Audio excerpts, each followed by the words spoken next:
When Andre and Elizabeth first appeared on 90 Day Fiancé, viewers thought they were in for a familiar story. A foreign fiancé arriving in America, navigating culture shock, family dynamics, and the classic whirlwind of love under pressure. At first glance, Andre seemed confident, charming, and maybe even a little daring, while Elizabeth appeared supportive, sweet, and devoted. It was easy to see why fans were drawn in. There was the promise of romance, a touch of cultural clash, and just enough drama to make you sit forward in your seat. But it didn't take long for the cracks to show. Andre's charm quickly morphed into something else. He didn't just have confidence, he carried entitlement like a badge. He expected Elizabeth to pay his bills, cater to his demands, and navigate family tensions all while he sat back and insisted he was the one in control. And Elizabeth? She wasn't the partner trying to stop him. She nodded, smiled, and defended his behavior, framing his aggression as passion or protectiveness. It made you wonder, were we watching a couple in love or a masterclass in enabling toxic behavior? Fans couldn't stop watching. The couple delivered drama, yes, but it wasn't the kind you could easily ignore. Andre had a way of turning even small disagreements into full-blown confrontations. Elizabeth's insistence on defending him made everything feel heightened, like watching a storm build slowly before unleashing its full force. You might have laughed at first or rolled your eyes at his antics, but there was always that little thought creeping in. How far will this go before someone snaps?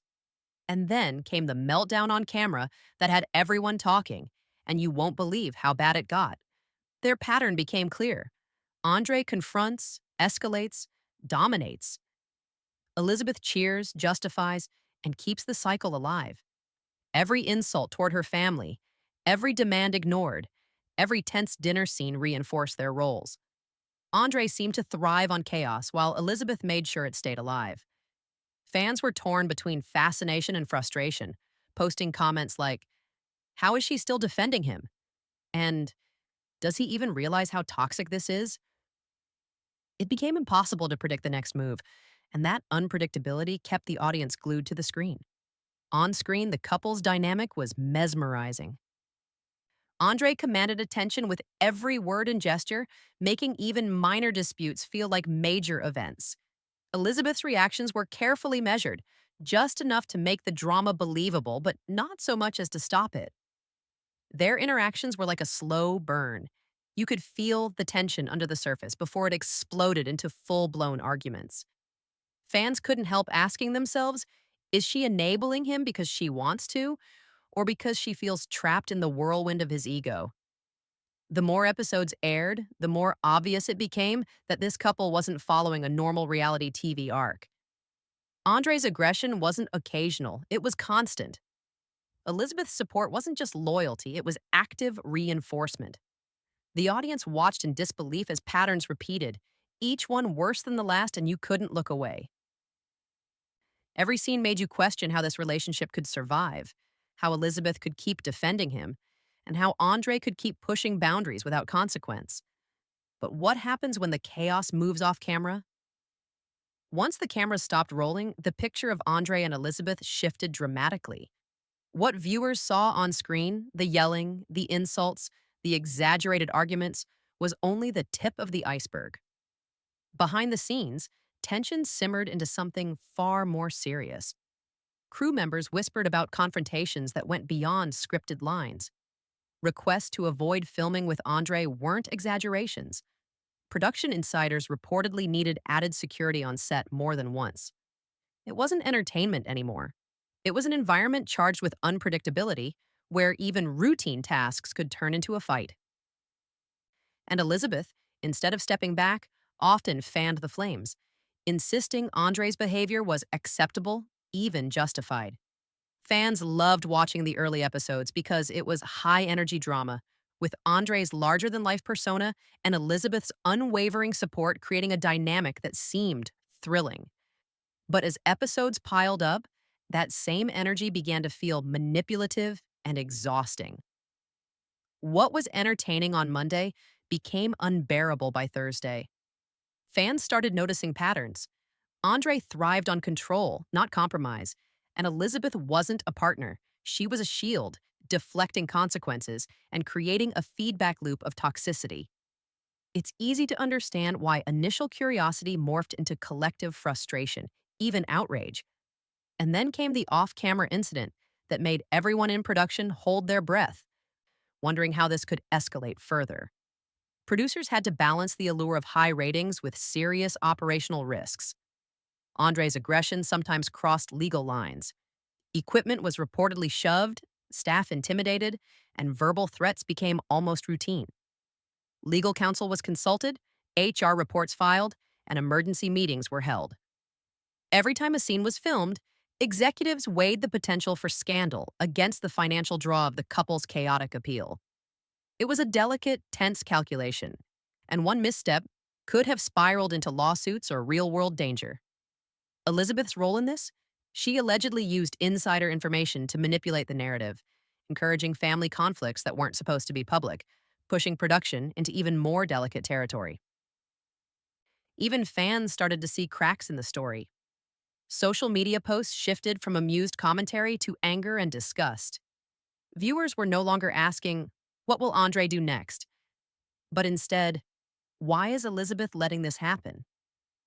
The thrill of seeing a couple argue transformed into a deep unease at watching control and ego dominate every interaction. There was a fascination with his audacity and her loyalty, but slowly it became clear. This was a couple who believed the world revolved around them, and that mindset created ripples far beyond the screen. Rumors about potential immigration issues surfaced, and suddenly the stakes were no longer just emotional. They were legal. Every confrontation, every heated exchange, off camera, fed into the narrative of danger and unpredictability. Crew members reportedly refused assignments. Security had to intervene, and production schedules were constantly adjusted to minimize exposure. Andre acted as if he owned the show, convinced viewers tuned in for him alone, while Elizabeth reinforced the illusion.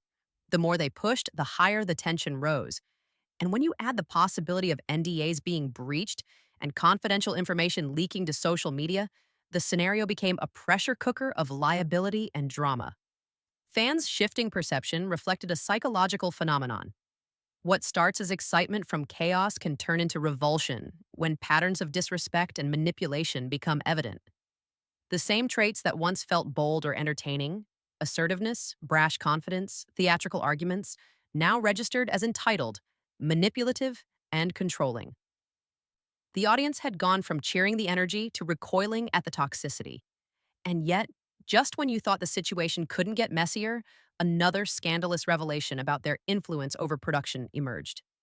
Andre and Elizabeth's behavior became a textbook example of what happens when ego, entitlement, and unchecked control collide. On camera fights became predictable spectacles, but the real life implications, threats, legal headaches, and crew intimidation, raised questions about safety and responsibility. The stakes escalated as the network weighed ratings against risk, and fans' patience ran thin. Every episode amplified tension, not just in the couple, but across the set and the fan community. And as whispers about immigration and potential legal exposure circulated, it became clear this wasn't just another reality TV dispute. Something far more consequential was unfolding. The layers of drama, toxicity, and fan backlash were stacking rapidly, and the question lingering over every scene was, how much longer could the network manage this chaos before everything blew up? At first, fans watched Andre and Elizabeth with curiosity, laughing at the chaos and wondering how far the arguments would go. The early episodes had a magnetic pull. He was bold, brash, and confrontational, and she seemed endlessly devoted. But over time, the laughter faded. Viewers began noticing the patterns, the way Andre belittled family members, how Elizabeth excused almost everything, and how the couple seemed to manipulate everyone around them. Social media started buzzing, but now with a different energy. Instead of playful memes, posts carried frustration and disappointment. Fans weren't just commenting, they were calling out behavior and questioning the couple's place on the show. The tipping point came when viral posts began circulating, each highlighting moments that were shocking, off camera, or blatantly manipulative. Every clip seemed to spark outrage, discussions on Reddit threads, Twitter storms, and fan accounts dissecting behavior line by line. People started asking each other, Would you have supported TLC keeping them on? The question spread like wildfire. Engagement wasn't just high, it was intense, emotional, and judgmental. Fan campaigns calling for accountability emerged, with trending hashtags demanding change and urging the network to consider the real consequences of their actions. The shift in sentiment was palpable. Where once fans were entertained by drama, now they were demanding justice.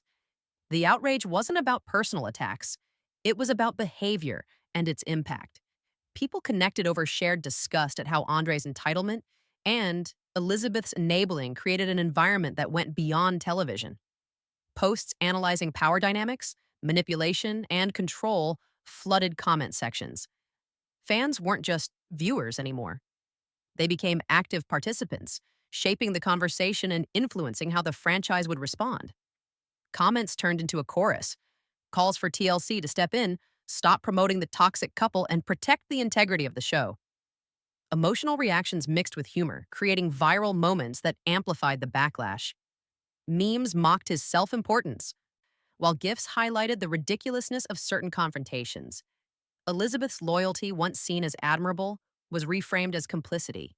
Fans dissected every scene, comparing on-screen drama with leaked updates and reports from insiders. Social media became a court of public opinion, and the verdict was overwhelmingly clear. This couple was no longer welcome. The intensity of the backlash created pressure on the network.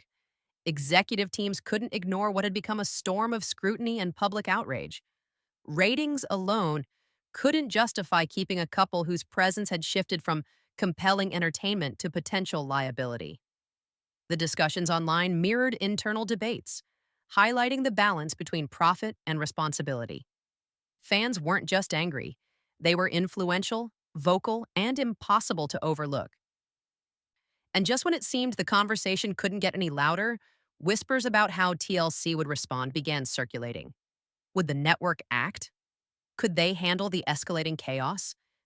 The stakes were higher than ever, and every fan interaction, every trending post pushed the story closer to a breaking point. What happened next shocked the entire 90-day Fiancé community and set the stage for the ultimate fallout that no one saw coming. By the time TLC executives were paying close attention, the situation had escalated far beyond the usual reality show drama.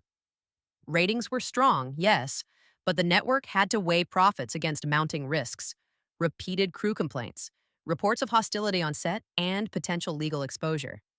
On-screen chaos was one thing, but off-camera threats and aggressive behavior crossed a line that could no longer be ignored. Every production meeting highlighted the same question: how much was too much? The network realized that letting Andre and Elizabeth continue wasn't just risky, it was unsustainable. Behind closed doors, TLC moved carefully, balancing diplomacy with decisive action. They reviewed complaints, legal memos, and insider reports, piecing together a pattern that confirmed what many fans had already sensed. This couple's behavior wasn't just dramatic, it was disruptive, controlling, and increasingly dangerous. Multiple warnings were reportedly issued, with demands for cooperation and respect toward production staff. Yet Andre's sense of entitlement seemed limitless, while Elizabeth's enabling amplified the problem. Together, they became untouchable in their own minds. The decision to enact a permanent ban didn't happen overnight. There were attempts at negotiation, proposed exit strategies, and offers for a graceful departure. Each meeting revealed the couple's overconfidence and belief that the show revolved entirely around them. Andre reportedly exploded in frustration, insisting that he was owed more than just airtime. He demanded control, validation, and continued prominence. Elizabeth reportedly supported him through it all, defending every demand and subtly pressuring the network behind the scenes. Yet the irony wasn't lost on anyone. The couple who believed they were untouchable would soon become the most visible example of reality TV karma. Fans reacted with immediate satisfaction. Social media erupted with good riddance posts, memes, and celebratory messages. The narrative had shifted completely. No longer were Andre and Elizabeth fascinating figures to watch. They became cautionary tales about arrogance, unchecked ego, and toxic dynamics. The public perception reinforced the network's choice. Viewers had voted with their engagement, signaling that entertainment alone could not justify ongoing risk. Even as they tried to cling to relevance, the couple's reputation was irreversibly damaged, and their on screen antics became reminders of why accountability matters. Humor and commentary seep naturally into the story here. How overconfident can someone be to think a reality show cannot exist without them? How much entitlement is too much? In Andre and Elizabeth's case, apparently every limit was tested. It's almost satisfying to see reality TV karma in action. The very chaos that once gave them power became the reason for their permanent exit. Networks might love drama, but they hate uncontrollable danger, and this couple had crossed that line repeatedly. Ultimately, TLC erased them from upcoming promotions, press announcements, and schedules. Filming contracts were terminated, production teams received instructions to cut future appearances, and the couple's access to behind the scenes material was restricted. The franchise, ever resilient, moved forward with new faces and fresh drama, proving that no one individual is indispensable. The audience, having witnessed the downfall, was both entertained and vindicated, feeling that justice had been served for years of on screen and off screen disruption. But even with the permanent ban enforced, the story didn't fully end. Andre and Elizabeth's attempts to maintain relevance lingered in the background, their social media teases and cryptic posts hinting at unfinished business. Fans watched intrigued, wondering if the saga was truly over or if this ban was simply the opening chapter of another wave of drama. Could they possibly return to stir the pot again, or has the franchise finally moved past their chaos forever? Watching Andre and Elizabeth over time, it became clear that their relationship wasn't just dramatic. It was a study in extremes. Andre's need for control and constant validation, paired with Elizabeth's enabling, created a cycle that kept the chaos alive.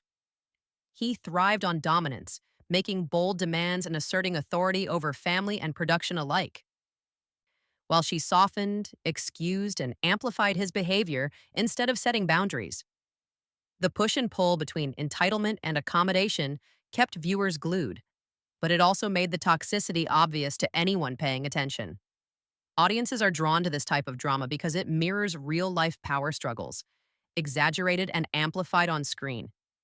There's a thrill in watching conflict unfold, yet as behaviors escalate into arrogance, manipulation, and aggression, the fascination shifts to discomfort.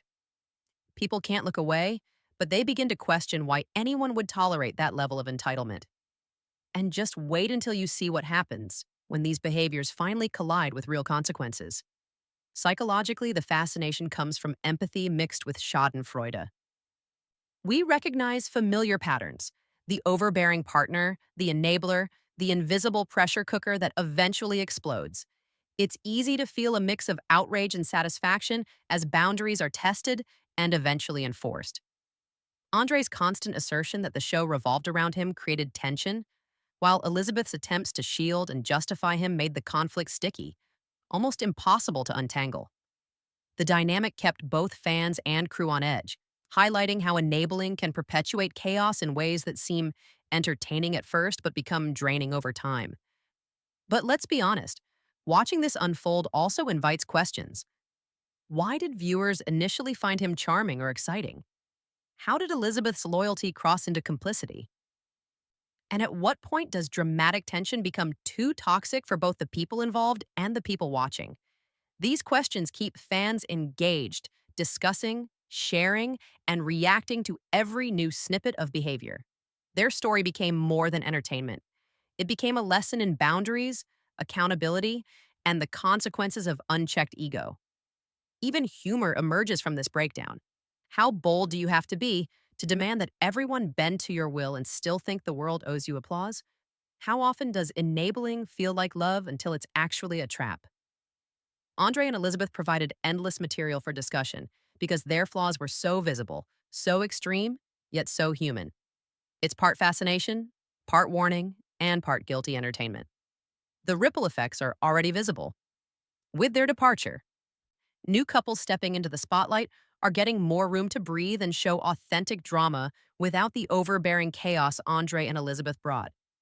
The audience can finally watch relationships unfold with tension but not toxicity, seeing personalities clash without fear of manipulation or aggression, overshadowing every scene. Imagine a season where fresh faces get the attention without someone hijacking the drama with entitlement. That's the change their absence brings. With Andre and Elizabeth out of the picture, the franchise finally feels like it can breathe. New couples step onto the screen, each bringing their own quirks, tensions, and dramas, but without the looming shadow of entitlement and manipulation hanging over every scene. Fans have been quick to notice the shift. Episodes feel lighter, conflicts feel more organic, and the chaos now comes from genuine personality clashes rather than forced domination. The absence of a couple who thrived on control has opened the door for stories that are dramatic, yes, but also relatable and watchable without triggering the same mix of frustration and disbelief. The contrast is stark.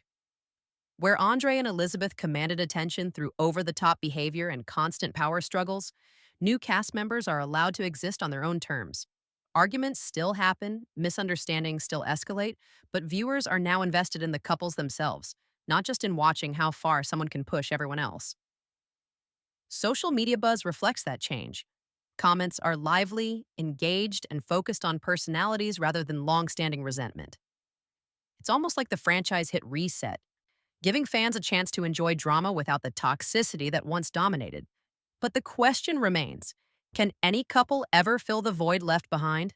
Will someone else step in with the same level of intensity? Or has the audience become wary of overconfidence and unchecked ego? Every season brings surprises, and producers know the formula. Conflict drives ratings. But fans have become sharper. They can spot manipulation, favoritism, or chaos engineered purely for attention. That awareness changes how storylines are consumed and how future couples will behave. Will a new pair dare to push the boundaries like Andre and Elizabeth? Or will the shadow of their infamous exit keep everyone on guard? One thing is certain, the show's evolution is ongoing. With fresh faces, lighter tension, and the ability to focus on genuine conflict, 90 Day Fiancé has a chance to reclaim the balance between entertainment and emotional investment. Fans are watching closely, analysts are taking notes, and producers are planning for the next twists. Next time, the drama will return, but will it be fueled by personality, not toxicity? Stay tuned, because one misstep could create a scandal even bigger than the last.